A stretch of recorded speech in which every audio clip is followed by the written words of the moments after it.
আমি জানি না আমার এই কথাগুলো কার সাথে মিলে যাবে, তবে রান্না করতে করতে কিছু আমি সত্য কথা শেয়ার করব, যেটা হচ্ছে আমাদের নিজেদের লাইফের সাথে ঘটে গেছে।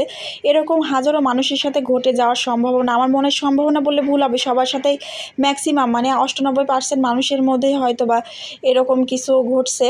সেটা হচ্ছে যে আমাদের বাড়ির আশেপাশে এমন কিছু মানুষ আছে, ইভেন আমাদের রিলেটিভসদের মধ্যে খুব কাছের মানুষ, যারা হচ্ছে মেয়েদের বিয়ে বা ছেলেদের বিয়ে আসলে সেটা ভাঙায় দেয়, শুধু শুধু অকারণে ভাঙায় দেয়, শত্রুতা করে ভাঙায় দেয়, হিংসাত্মক মনোভাব নিয়ে ভাঙায় দেয়। কারণ হচ্ছে সে যদি উপরে উঠে যায়, ভালো বিয়ে আসলে ভাঙায় দেয় এরকমভাবে। তো ভাই, এরকম মানুষের অনিষ্ট করে লাভটা কি? তুমি অন্য মানুষের বিয়ে ভাঙায় দিচ্ছ। এটা মসজিদ ভাঙা আর মানুষের মন ভাঙা, বিয়ে ভাঙা কিন্তু সমান কথা।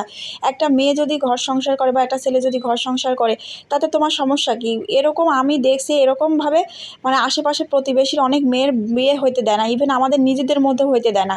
তো যাই হোক, এরকম আমার এক বোনেরও বিয়ে হইতে দেয় না প্রায়শই, মানে যে বিয়ে আসে বিয়েটা ভাঙায় দেয়। এরকম করে তার বয়সটা ভালোই হয়ে গেছে, তারপর লাস্টে একটা ছেলের সাথে পরিচয় হয়ে মানে দুজন দুজনকে পছন্দ করার পরে ফ্যামিলিগতভাবে খুবই ঘরোয়া আয়োজনে বিয়েটা পড়ানো হয়। তারপরে হচ্ছে ছেলেকে সেই ছেলে শ্বশুর বাড়ি যায়, নতুন জামাই আর কি, আমার ওই বোনের হাজব্যান্ড। তো যাওয়ার পরে আমাদের খুবই কাছের এক আত্মীয় বললেও ভুল হবে, কাছের বাড়ির মানুষই ধরে সেই জামাইকে অনেক পচা পচা কথা বলছে যে মেয়েটা ভালো না, মেয়েটার অনেক জায়গায় রিলেশন ছিল, মেয়ের ফ্যামিলি ভালো না, বাবা মা ভালো না, তারপর ছোট বোনটা ভালো না, কেউ ভালো না, এরকম মানে তার চাচাতো বোন টোন দিয়ে তার পরিবেশ ভালো না, এরকম অনেক আজে বাজে কথা বলছে। বলে মানে সেই জামাইকে এমনভাবে বলছে যাতে মানে মেয়েকে ছেড়ে দেয়।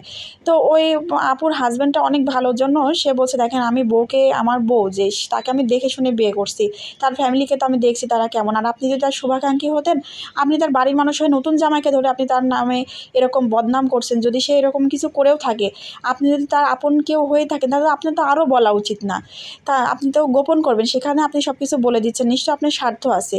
তো এরকম বুদ্ধি নিয়ে যে ছেলে বা মেয়ে চলে, তারা কখনোই অন্যের কথা দ্বারা কোনো বিয়ে ভাঙায় না বা ডিভোর্সের দিকে যায় না। অনেক ছেলে মেয়ে আছে যারা হচ্ছে নিজে মাথা না ঘামায়ে কারোর থেকে একটা বদনাম শোনার সাথে সাথে কী করে, দৌড় দিয়ে গিয়ে ডিভোর্স, হ্যাঁ তুমি খারাপ ছিলে আগে, এরকম তোমার নামে নিজের লোক থেকে তোমার নিজের লোকে এমন বলছে। কিন্তু আমার দুলাভাই অনেক ভালো মানুষ ছিল, মানে আপুর হাজব্যান্ডটা অনেক ভালো মানুষ জন্য সে চিন্তা করছে যে এই মানুষটা যদি ভালোই হবে, এর ভালোই যদি চাবে, সে কখনোই নতুন জামাই যে গেছে বেড়াতে তাকে ধরে তার নিন্দা চর্চা, তার পরিবার নিয়ে এত খারাপ খারাপ কথা বলবে না। যাই হোক, তো দেখেন আপনারা, আমি বলবো যে এরকম বিয়ে অনেক সময় ভাঙায় মানুষ হিংসাত্মক মনোভাব নিয়ে, হিংসা থেকে, তারপরে আক্রোশ থেকে, অনেক কিছু থেকে, বা উপরে উঠে যাবে ভালো বিয়ে আসলে ভাঙায় দেয়। তাই আপনারা কখনো আগে পরিবারের দেখবেন আপ্যায়ন কেমন করে বা পরিবারের ব্যবহার আচরণ কেমন, সেই পরিবারের সাথে আত্মীয়তা করবেন। তাই পরিবারের সাথেই সব কিছু ভালো মন্দ বোঝাশোনা করবেন, বাইরের লোকের কথায় কান দিবেন না, এতে আপনারই লস হবে।